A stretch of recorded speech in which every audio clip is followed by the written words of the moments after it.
చిరుత చిత్రం ద్వారా ఆరంగేటం చేస్తున్నప్పుడు కొంతమంది కావాలని ప్రతి ఒక్కడూ నోరెత్తి ఏదో ఒకటి మాట్లాడాడు. నీ తండ్రి ఎవడు అని కాదు, నువ్వెవడు అని.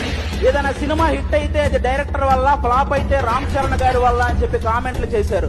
చిరంజీవి గారు అబ్బాయి అవడం వల్ల అంత పేరు కానీ నటుగా అంత పొటెన్షియాలిటీ ఎక్కడ కనపడలేదండి.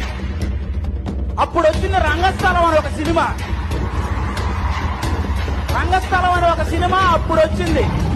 నోరెత్తిన ప్రతి ఒక్కరూ చెయ్యెత్తి జై కొట్టాడు. కామెంట్లు చేసే ప్రతి ఒక్కరూ కామ్గా చూస్తుండిపోయారు. ఆ అబ్బాయిని చూస్తే ప్రతి తండ్రికి ఇలాంటి కొడుకు ఒకడు ఉంటే ఆ తండ్రి జీవితం సార్థకం ఉంటుంది.